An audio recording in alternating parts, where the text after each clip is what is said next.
ಆಗಮಿಸುತ್ತೇನೆ. ಎಲ್ಲರೂ ಚಪ್ಪಾಳೆ ಮುಖಾಂತರ ಅವರಿಗೆ ಆಗಮಿಸಬೇಕು. ನಾವು ಇಲ್ಲಿ ಸೇರಿರುವ ಉದ್ದೇಶವೇನೆಂದರೆ ಸ್ವಚ್ಛತಾ ಕಾರ್ಯಕ್ರಮ. ಸ್ವಚ್ಛತಾ ಕಾರ್ಯಕ್ರಮ ಅಂದ್ರೆ ನಿಮ್ಗೆಲ್ಲ ಗೊತ್ತಿದ್ದಂಗೆನೆ, ದೊಡ್ಡವರಿದ್ದೀರಾ ಹಿರಿಯರಿದ್ದೀರಾ, ಎಲ್ರಿಗೂ ಸ್ವಚ್ಛತೆ ಅಂದ್ರೆ ಏನನ್ನೋದು ಗೊತ್ತು. ಅದರಲ್ಲಿನೇ ನಮಗೆ ಎಷ್ಟು ಗೊತ್ತು ನಾವು ನಿಮಗೊಂದು ನಾಟಕದ ಮುಖಾಂತರ ಹೇಳಿಕೊಡುತ್ತೇವೆ. ಆರೋಗ್ಯ ಎಂದರೇನು ಮೊದಲನೇದಾಗಿ ಅದು ತಿಳ್ಕೊಳ್ಳೋಣ. ಆರೋಗ್ಯ ಎಂದರೆ ಏನಂದ್ರಪ್ಪ, ತಿಂದು ಉಂಡು ಚೆನ್ನಾಗಿರೋದು, ನೋಡಕ್ ಚೆನ್ನಾಗಿದ್ದಾನ, ಅದು ಆರೋಗ್ಯವಲ್ಲ. ಆರೋಗ್ಯ ಎಂದರೆ ಚೆನ್ನಾಗಿ ಮಾನಸಿಕವಾಗಿನೂ ಚೆನ್ನಾಗಿರ್ಬೇಕು, ಸದೃಢವಾಗಿರ್ಬೇಕು. ಮಾನಸಿಕ ಹಾಗೂ ದೈಹಿಕವಾಗಿ ಸದೃಢವಾಗಿರುವನೇ ಆರೋಗ್ಯವಂತ ಮನುಷ್ಯ. ನಾವು ನಿಮಗೊಂದು ಸ್ಕಿಟ್ ಮುಖಾಂತರ ನಾವು ಒಂದು ನಾಟಕವನ್ನು ಹೇಳಿಕೊಡುತ್ತೇವೆ. ನಮ್ಮ ಸುತ್ತಮುತ್ತಲಿನ ವಾತಾವರಣ ನಾವು ಹೇಗೆ ನೋಡ್ಕೋಬೇಕು, ಆರೋಗ್ಯವನ್ನು ಹೇಗೆ ಕಾಪಾಡಿಕೊಳ್ಳಬೇಕು ಅನ್ನುವ ಕಿರು ನಾಟಕ ಮುಖಾಂತರ ಹೇಳಿಕೊಡುತ್ತೇನೆ. ಇಲ್ಲಿ ಕಿರು ನಾಟಕ ಮುಖಾಂತರ ಹೇಳಿಕೊಡುವುದಾಗಿ ಬರ್ತಿದ್ದಾರೆ. ಇಲ್ಲಿ 2 ಕುಟುಂಬಗಳು. ಮೊದಲನೇ ಕುಟುಂಬ ವಿನೋದ್ ಅವರದು, ಇನ್ನೊಂದು ತಿಮ್ಮರಾಜ್ ಅವರ ಕುಟುಂಬ. ವಿನೋದ್ ಅವರಿಗೆ 2 ಮಕ್ಕಳು, ತಿಮ್ಮರಾಜ್ ಅವರದು ಒಬ್ಬ ಮಗ. ಈ ನಾಟಕದಲ್ಲಿ ತಿಮ್ಮರಾಜ್ ಅವರ ಕುಟುಂಬ ಏನಿದೆಯಲ್ಲ, ಅವರು ಒಂದು ಸ್ವಲ್ಪ ಎಜುಕೇಟೆಡ್ ಅಂದ್ರೆ ವಿದ್ಯಾವಂತ ಕುಟುಂಬ. ಇವರು ತಮ್ಮ ಆರೋಗ್ಯವನ್ನು ಚೆನ್ನಾಗಿ ನೋಡ್ಕೋತಾರೆ, ತಮ್ಮ ಸುತ್ತಮುತ್ತಲಿನ ವಾತಾವರಣವನ್ನು ಚೆನ್ನಾಗಿ ನೋಡ್ಕೋತಾರೆ. ಈ ಕಡೆ ವಿನೋದ್ ಅವರ ಕುಟುಂಬ, ಇವರು ಹಳ್ಳಿಯಲ್ಲಿ ಬೆಳೆದಿರುವಂತ ಮನುಷ್ಯ. ಆರೋಗ್ಯವನ್ನು ಹೇಗೆ ನೋಡ್ಕೋಬೇಕು ಅನ್ನೋದು ಅಷ್ಟು ಚೆನ್ನಾಗಿ ಗೊತ್ತಿರಲ್ಲ, ಸುತ್ತಮುತ್ತಲಿನ ವಾತಾವರಣ ಹೇಗೆ ನೋಡ್ಕೋಬೇಕು ಅನ್ನೋದು ಗೊತ್ತಿರಲ್ಲ. ಇವಾಗ ಅದನ್ನ ನಾವು ಆರೋಗ್ಯವನ್ನು ಚೆನ್ನಾಗಿ ನೋಡ್ಕೊಂಡು ಹೆಂಗಿರ್ತೀವಿ, ಚೆನ್ನಾಗಿ ನೋಡ್ಕೊಳ್ಳಿಲ್ಲ ಅಂದ್ರೆ ಹೆಂಗಿರ್ತೀವಿ ಅನ್ನೋ ನಾಟಕ ಮುಖಾಂತರ ಹೇಳ್ಕೊಡ್ತೇವೆ. ಇವಾಗ ನಾಟಕ ಪ್ರಾರಂಭ. ಇದು ನಾಟಕದ ಮೊದಲನೇ ಭಾಗ.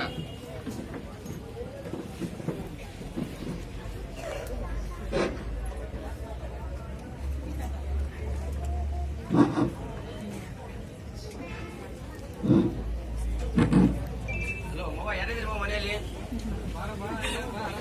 ಆರಾಮಿದ್ದೀರಿ ಮವ, ನೀನು ಆರಾಮಿದೆಯಾ? ಬಂದ್ಬಿಟ್ಟ?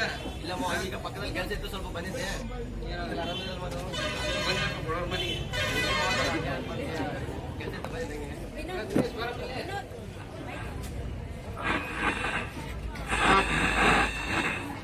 ಅಪ್ಪಾಜಿ ಹೇಳಪ್ಪಾಜಿ, ಇವ ಬಂದಿದ್ರಾ? ಈಗ ಬಂದ ಆರಾಮಿದೆಯಾ? ಹಾ ಮಾಮ, ಚೆನ್ನಾಗಿದ್ದೀನಿ. ಟೀ ತಗಂತೀಯ? ಜ್ಯೂಸ್ ಟೀ ಅಂತ ಕುಡಿಯೋ ಅಭ್ಯಾಸ ಇಲ್ಲ. ಒಂದು ಲೋಟ ನೀರು ತಮ್ಮ ಸಾಕು ನಿನಗೆ. ಹಾ ಓಕೆ ಮಾಮ, ತಗೊಂಡ್ ಬರ್ತೀನಿ. ಅಮ್ಮ ಮನೆಯಲ್ಲಿ ನೀರು ಕಾಯಿಸಿ ಅವನು ಆರಿಸಿಟ್ಟು ಹೋಗಿದ್ದಾಳೆ. ಅವನ್ ನಿನಗೆ ತಗೊಂಡ್ ಬಂದು ಕೊಡ್ತೀನಿ, ಕುಡಿ ಅಂತಿ. ಏ ಮಾವ, ಅಂತವೇನ್ ಬೇಡ, ಲೋಟ ನೀರು ತಗೊಂಡು ಅಭ್ಯಾಸ ಇಲ್ಲ. ನಾವೆಲ್ಲ ಮನೆಯಲ್ಲಿ ನೀರು ಕುಡಿದು ಅಭ್ಯಾಸ ಮಾಡ್ಕೊಂಡು ಅಭ್ಯಾಸ ಇಲ್ಲ ನಮಗೆ. ಇಲ್ಲ ಮಮ್ಮ, ಕಾಯಿಸಿ ಆರಿಸಿದ ನೀರು ಕುಡಿದ್ರೆ ಆರೋಗ್ಯ ಚೆನ್ನಾಗಿರುತ್ತೆ, ಅದಕ್ಕೆ ನಾವು ಮನೆಯಲ್ಲಿ ಹಂಗೆ ಕುಡಿದೀವಿ. ಏನ್ ಹೇಳ ಅಭ್ಯಾಸ ಇಲ್ಲ ನನಗೆ ಕುಡಿಯೋದು. ನೀರು ಕುಡಿಯೋದು ಒಳ್ಳೇದಪ್ಪ ಆರೋಗ್ಯಕ್ಕೆ. ಆಯ್ತು ತಗೋರಪ್ಪ, ನಿಮ್ಮ ಹಾ ಓಕೆ ಮಾಮ, ತಗೊಂಡ್ ಬರ್ತೀನಿ. ಇಲ್ಲ ಮಾವ, ಕುಡಿಯೋ ನೀರು ಬಿಸಿನೀರು ಕುಡಿದ್ರೆ ಆರೋಗ್ಯಕ್ಕೆ ಒಳ್ಳೇದು. ಅವನ್ನೇ ಅಷ್ಟು ನೆಗ್ಲಿಜೆಬಲ್ ಮಾಡಿದ್ರೆ ನೀನು ಮನೆ ಹೆಂಗ್ ಸ್ವಚ್ಛವಾಗಿ ಇಟ್ಕೊಂತೀಯ? ಹಾ ಮಮ್ಮ, ತಗೊಂಬಮ್ಮ ನೀರು ಕುಡಿ. ಶೌಚಾಲಯ ಹೆಂಗ್ ಸ್ವಚ್ಛ ಇಟ್ಕೊಂತೀಯ? ಏ ಮಾವ, ಅದ್ರಲ್ಲಿ ನಾವು ಅಂತವ್ರೆಲ್ಲ ಅಭ್ಯಾಸ ಮಾಡ್ಕೊಂಡಿದ್ವಿ. ನಾವು ಬರೇ ಮಳೆ ನೀರು ಬರ್ತಾವ, ಇಲ್ಲಿ ನಮ್ಮ ಗೌರ್ಮೆಂಟ್ ಕಡೆಯಿಂದ ಮಳೆ ನೀರು ಬರ್ತಾವ, ಅವ್ರು ಕುಡ್ತಾವ. ಹಿಂಗೆ ನಾವು ನೀರು ಕುಡಿಯೋದು ಅಭ್ಯಾಸ ಮಾಡ್ಕೊಂಡಿಲ್ಲ. ಅಷ್ಟಿಂದ ನಾವು ಇದೇ ಕೊಡ್ತೀವಿ. ನೋಡೋಣ, ತಗೊಳ್ಳಿಯಪ್ಪ, ಬರ್ತೀನಪ್ಪ, ಹೋಗಿ ಬರ್ತೀನಿ. ಬಾವ ನಮ್ಮನೆ ಕೂಡ ಮಾವ ಮಗ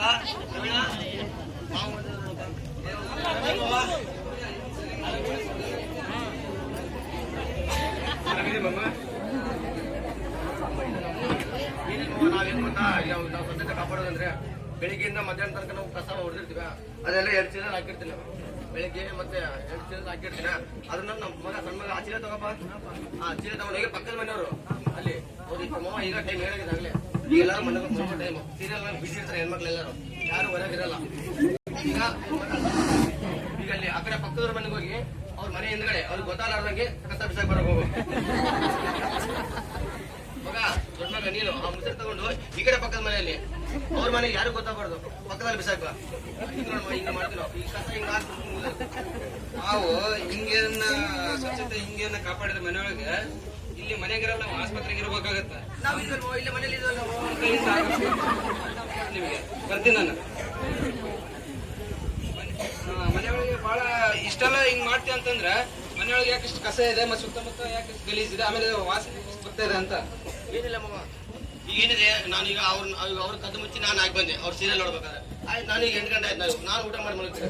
ನನ್ನ ಕದ್ದು ಮುಚ್ಚವ್ರು ನನ್ನ ಮನೆ ಮುಂದೆ ಹಾಕ್ತಾರ.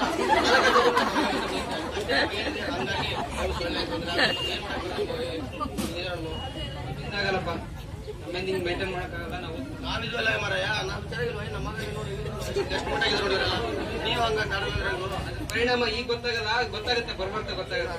ಎಲ್ಲ ಚೆನ್ನಾಗಿರ್ತೀವಿ ತಗೊಂಬ ಬರ್ತೀರಮ್ಮ. ಇವಾಗ ಏನಾಯ್ತಂದ್ರೆ ಮೊದಲನೇದಾಗಿ ನೋಡಿದ್ರೆ ನೀವು ವಿನೋದ್ ಅವರಿಗೆ ನೀರಿನ ಬಗ್ಗೆ ಅಷ್ಟು ಏನೋ ಗೊತ್ತಿಲ್ಲ. ನೀರ್ ಎಂತದ್ ಕುಡಿಬೇಕು ಏನ್ ಕುಡಿಬೇಕಂತ. ಆಕ್ಚುಲಿ ನೀರ್ ಎಂತದ್ ಕುಡಿಬೇಕಂದ್ರೆ ಮನೆಯಲ್ಲಿ ಕಾಯಿಸಿ ಆರಿಸಿದ ನೀರನ್ನೇ ಕುಡಿಬೇಕು. ನಿಮಗೆ ನೀರು ನಲ್ಲಿಂದ ಬರುತ್ತೆ, ಟ್ಯಾಂಕ್ ಇಂದ ಬರುತ್ತೆ, ಟ್ಯಾಪ್ ಇಂದ ಬರುತ್ತೆ ಅಂದ್ರೆ ನಿಮ್ಗೆ ಗೊತ್ತಿಲ್ಲ ಅದ್ರಲ್ಲಿ ಎಷ್ಟು ಕ್ರಿಮಿ ಕೀಟಾಣುಗಳಿದೆ ಅಂತ ನಿಮ್ಗೆ ಯಾರಿಗೂ ಗೊತ್ತಲ್ಲ. ಅವು ಕಾಣಲ್ಲ ನಿಮ್ ಕಣ್ಣಿಗೆ. ಅದಕ್ಕೆ ನೀವೆಲ್ಲ ಏನ್ ಮಾಡ್ಬೇಕು, ಮನೆಯಲ್ಲಿ ನೀರನ್ನ ಒಂದು ಗುಂಡಿಲಿ ತಗೊಂಡು ಕಾಯಿಸಿ ಆರಿಸಿ ಇಟ್ಬಿಡಬೇಕು ಬೆಳಗ್ಗೆ ಟೈಮಲ್ಲಿ. ಅದನ್ನ ಸಾಯಂಕಾಲವರೆಗೂ ನೀವು ಕುಡಿದ್ರೆ ನಿಮ್ಗೆ ಏನೋ ತೊಂದರೆ ಬರಲ್ಲ, ಹೊಟ್ಟೆ ನೋವು ಬರಲ್ಲ, ಯಾವ ನೋವು ಬರಲ್ಲ. ಯಾಕಂದ್ರೆ ಅದ್ರಲ್ಲಿ ಕ್ರಿಮಿ ಕೀಟಾಣುಗಳ ನಾಶವಾಗಿ ಬಿಡ್ತಾವ. ಅದಕ್ಕಾಗಿ ನೀವು ಇನ್ಮೇಲಿಂದ ಎಲ್ರು ಗೊತ್ತಾದಲ್ಲ, ನೀರನ್ನ ಕಾಯಿಸಿ ಆರಿಸಿ ನೀರು ಕುಡಿರಿ. ಇನ್ನೊಂದ್ ಕಡೆ ಈ ಕಡೆ ಬಂದಾದ್ಮೇಲೆ ಸ್ವಚ್ಛತೆ ಬಗ್ಗೆ ನೀವು ನೋಡ್ಕೊಂಡ್ರಿ. ಆತ ಏನ್ ಮಾಡಿದ, ತನ್ನ ಕಸವನ್ನು ಬೇರೆಯವ್ರ ಮನೆಗೆ ಹಾಕ್ತಾ ಹೋಗಿ ಅಲ್ಲಿ ಏನ್ ಗೊತ್ತಾಯ್ತಂದ್ರೆ ಆತ ಮಾಡಿದ ತಪ್ಪು ಅದನ್ನು ಕೂಡ ಅನುಭವಿಸ್ತಾ ಇಲ್ಲ. ಆತ ಏನ್ ಅನುಭವಿಸ್ತಾನ ಅನ್ನೋದು ನೆಕ್ಸ್ಟ್ ಇನ್ನೊಂದು ಪಾತ್ರದಲ್ಲಿ ತೋರಿಸ್ತೇವೆ, 2ನೇ ಭಾಗ. ಇವಾಗ 2ನೇ ಭಾಗ ಸ್ಟಾರ್ಟ್ ಆಯ್ತು. ಮಗ ಬಂದ್ರು, ಟೈಮ್ ಆಯ್ತು, ಊಟ ಮಾಡಿ ಮಲ್ಕೊಂಡ್ರಂತ. ಊಟ ತಗೊಂಬರ್ರು ಮಗ, ಊಟ ಚೆನ್ನಾಗಿ ಮಾಡ್ರು. ನೀವು ಚೆನ್ನಾಗಿರ್ಬೇಕು ನಮಗೆಲ್ಲ. ಮುಂದಿನ ಜನರೇಷನ್ ನೀವೇ ನಮ್ಗೆ ಚೆನ್ನಾಗಿ ಚೆನ್ನಾಗಿ ಬೆಳೆಸ್ಕೋಬೇಕಲ್ಲ. ಸರಿ ಅಪ್ಪ ಸಾಕಾಯ್ತಪ್ಪ, ಸಾಕಪ್ಪ, ಸಾಕಪ್ಪ, ಬೇಡಪ್ಪ. ಸರಿ ಅಪ್ಪ, ಅಲ್ಲೇ ಸೈಡ್ಗೆ ಇಡೋದನ್ನ ಮಲ್ಕೊಂಬಂತ ಟೈಮ್ ಆಯ್ತು. ಅಪ್ಪ ಹಂಗೆ ಇಲ್ಲಪ್ಪ, ಇದನ್ನ ಹಂಗೆ ಇಡಪ್ಪ, ಏನಾಗಲ್ಲ. ಬೆಳಿಗ್ಗೆ ತಿನ್ನೋದಲ್ಲ ಮತ್ತೆ ಅದನ್ನ ಅಪ್ಪ ಮುಚ್ಚೋದೇ ಬೇಡಪ್ಪ. ಬ್ಯಾಡ ಹಿಡ್ಕೊಂಡ್ರೆ ಯಾಕೆ ಸುಮ್ಮನೆ ತಲೆ ಮಾಡ್ಕೊಂಡು ಇಲ್ಲಿ ಕೂಡ ಏನ್ ತೊಳಿಬೇಡ್ರಿ. ಹಂಗೆ ಇಡ್ರಿ, ಬೆಳಿಗ್ಗೆ ಮತ್ತೆ ಮಲ್ಕೋದಲ್ಲ, ಬೆಳಿಗ್ಗೆ ತಿನ್ನೋದಲ್ಲ. ಬೇಡ ಏನ್ ಬೇಡ, ಹಂಗೆ ಇಡ್ರಿ. ಬೆಳಿಗ್ಗೆ ತಿನ್ನೋದಲ್ಲ, ಹಂಗೆ ಇಡ್ರಿ.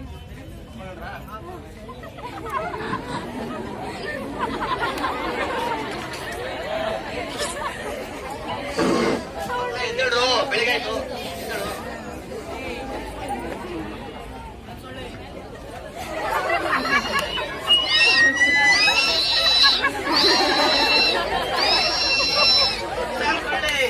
ನಾನು ಇವ್ರಿಗೆ ರೋಗ ಆಡಿಸ್ತೀನಿ. ನನಗೆ ಸರಿಯಾದ ಸಮಯ ಇದು. ರಾತ್ರಿ ಮಲ್ಕೊಂಡಿದ್ದಾರೆ ಎಲ್ಲರೂ. ಸೊಳ್ಳೆ ಇವರಿಗೆ ರೋಗ ಬರ್ಸ್ತೀನಿ. ಈ ಊಟ ಮಾಡ್ತೀನಿ, ಹಂಗೆ ಇಟ್ಟಿದ್ದಾರೆ ಇದನ್ನ. ಊಟ ಮಾಡ್ತೀನಿ, ಇದನ್ನ ಇವ್ರಿಗೆ ಕಸ್ತೀನಿ, ಇವ್ರ ರಕ್ತನೂ ಕುಡಿತೀನಿ, ಇವ್ರಿಗೆ ರೋಗನೂ ತರಿಸ್ತೀನಿ. ನಾನು ಸೊಳ್ಳೆ.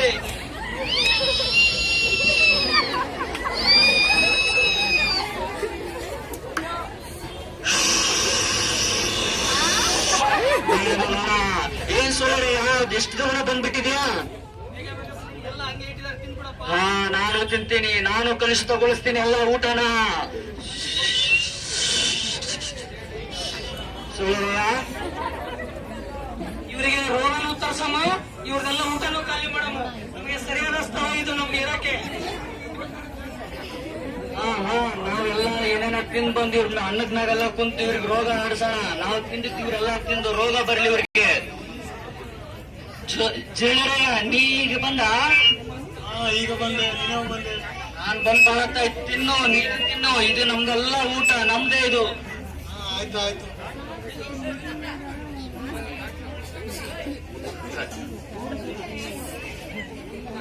ಚೇಳೆ ಬಾಬಾ, ರಕ್ತ ಬರ್ತಿದೆ, ರಕ್ತ ಕುಡಿ.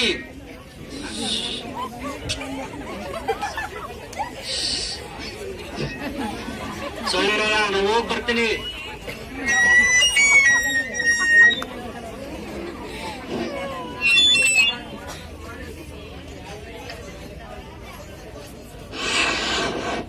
ಎದ್ದೇಳ್ರು, ಬೆಳಿಗ್ಗೆ ಆಯ್ತು, ಎದ್ದೇಳ್ರು. ನಾನು ಅಲ್ಲಿ ತಿಳ್ಕೊಳ್ತೀನಿ, ಟಿಫಿನ್ ಮಾಡ ಮತ್ತೆ ಎದ್ದೇಳ್ರು. ಪ್ರವೀಣ ಎದ್ದೇಳು, ಟೈಮ್ ಆಯ್ತು.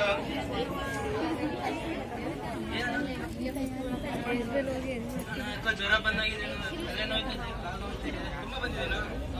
ಇಲ್ಲೇ ಇರಲಿಲ್ಲ, ಅಪ್ಪ ತಗೊಂಡ್ಬರ್ತೀನಿ. ಅಪ್ಪ ಪ್ರವೀಣ ಏನಾಗಿದೆ? ಏನಾಯ್ತು ಮಗ? ಬೆಳಿಗ್ಗೆ ನೈಟ್ ಚೆನ್ನಾಗಿತ್ತು, ಏನಾಯ್ತು? ಜ್ವರ ಬಂದಂಗಿದಪ್ಪ, ಕಾಲು ಕೈ ನೋಡ್ತಾ ಚೆನ್ನಾಗಿದೆ.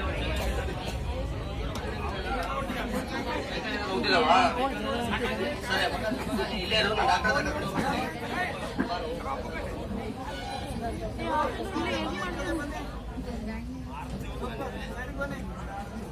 ಸರ್ ನಮಸ್ಕಾರ ಸರ್. ಮಗ ಸರ್,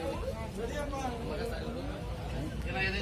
ಸರ್ ಯಾಕೋ ಸರ್ ನಿನ್ನೆ ನೈಟಲ್ಲಿ ಚೆನ್ನಾಗಿದ್ದ, ಈಗ ಬೆಳಿಗ್ಗೆ ನೋಡಿದ್ದಕ್ಕೇ ಜ್ವರ ಬಂದಿದೆ, ಕೈಕಾಲು ಹೋಗ್ತಿದ್ದ ನಿಯಂತ್ರಣ ಆಗಿದೆ ಸರ್. ನೋಡಿ ಸರ್ ಏನಾಗಿದೆ ಏನಾಗಿದೆ?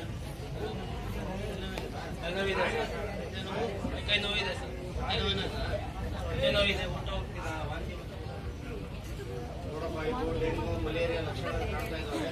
ಸ್ವಲ್ಪ ಟೆಸ್ಟ್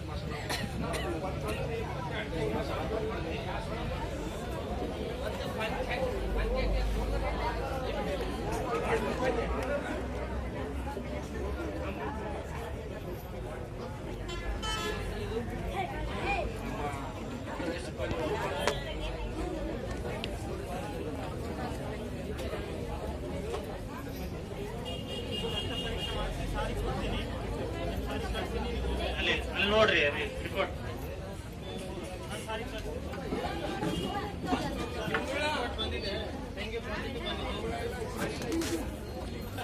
ಪ್ರವೀಣ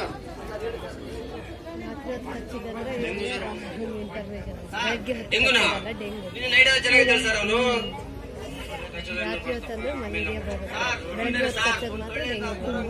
ಇರ್ಲಿ ಅದು ಸರ್.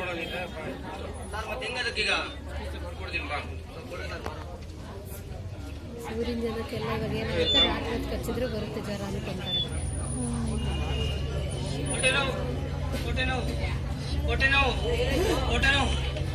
ಸರ್ ಬನ್ನಿ ಸರ್, ಹೊಟ್ಟೆ ನೋವು ಅಂತ ನೀವು ಡೆಂಗು ಇದ್ದಾರೆ, ಹೊಟ್ಟೆ ನೋವು ಇದೆ ಅಂದ್ರೆ ಅಲ್ಲಪ್ಪ, ಅದು ಹಳೆ ಪೇಷಂಟ್ ನಮ್ದು, ಅವಾಗಲೇ ಅಡ್ಮಿಟ್ ಆಗಿತ್ತು. ಅವನು ಹೊಟ್ಟೆಯಲ್ಲಿ ಜಂತುಳಾಗಿದೆ. ನೀನ್ ಜಂತು ಬೆಳೆಸಿದ ಹೊಟ್ಟೆಗ ಸರ್. ನೋಡಿ ಸರ್ ನೋಡಪ್ಪ, ಅವನು ಕಲಬೆರಕೆ, ಕಲುಷಿತ ನೀರು ಮತ್ತು ಆಹಾರ ಸೇವನೆಯಿಂದ ಹಿಂಗಾಗಿದೆ. ನೀವಾದ್ರೂ ಹುಷಾರಾಗಿರಿ ಸ್ವಲ್ಪ.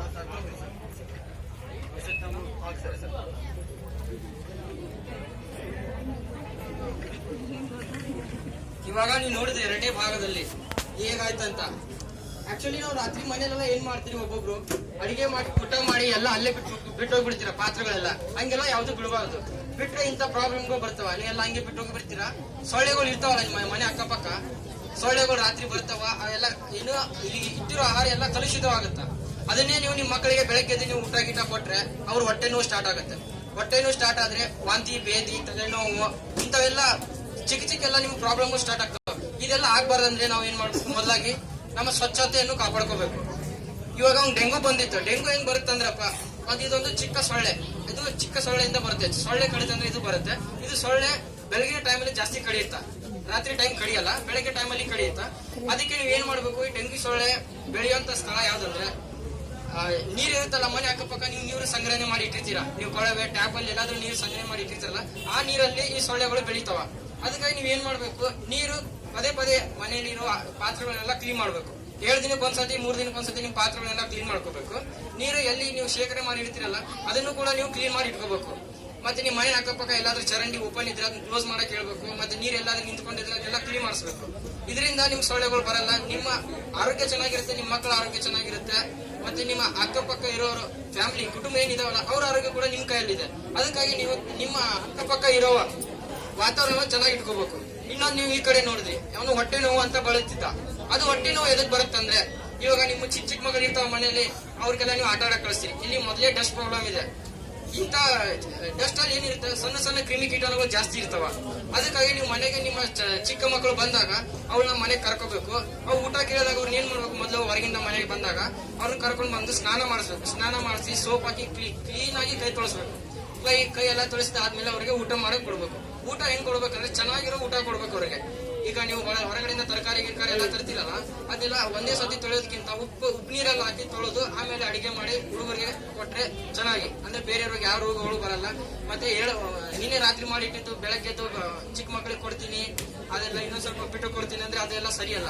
ಅಂದ್ರೆ ಚಿಕ್ಕ ಮಕ್ಕಳು ಇರ್ತಾವ, ಜಲ್ದಿನೇ ಬೇಗ ಪ್ರಾಬ್ಲಮ್ ಸ್ಟಾರ್ಟ್ ಆಗ್ತಾವ. ಅದಕ್ಕಾಗಿ ನಾವು ನಿಮ್ಗೆ ಹೇಳ್ಕೊಟ್ಟಿವಿ, ನಿಮ್ಮ ವಾತಾವರಣ ನೀವು ಹೇಗೆ ನೋಡ್ಕೋಬೇಕಂತ. ಇದು ನಮ್ಮ ಸ್ಕಿಟ್ಟಿನ, ನಮ್ಮ ನಾಟಕದ ಉದ್ದೇಶವಾಗಿತ್ತು. ಎಲ್ರಿಗೂ ಅರ್ಥ ಆಗಿದೆ ಅಂತ ಅನ್ಕೋತೀನಿ. ಎಲ್ರಿಗೂ ಧನ್ಯವಾದಗಳು. ಅತ್ಯುತ್ತಮವಾದ ಒಂದು ನಾಟಕ ಪ್ರದರ್ಶನ ನೀಡಿದಂತಹ ನಮ್ಮ ಎಮ್ಸ್ ಕಾಲೇಜಿನ ವಿದ್ಯಾರ್ಥಿಗಳಿಗೆ ಧನ್ಯವಾದಗಳು. ಬಹಳ ಅತ್ಯದ್ಭುತವಾಗಿತ್ತು ಈ ನಾಟಕ. ಪರಿಸರ ನೈರ್ಮಲ್ಯದ ಬಗ್ಗೆ ನೀಡಿರುವ ಈ ನಾಟಕ ನಿಮಗೆಲ್ಲ ಇಷ್ಟ ಆಯ್ತು ಅಂತ ನಾನು ಭಾವಿಸ್ತಾ ಇದ್ದೇನೆ. ಇದರ ಬಗ್ಗೆ ಸುಧಾರಾಣಿ ಅವರು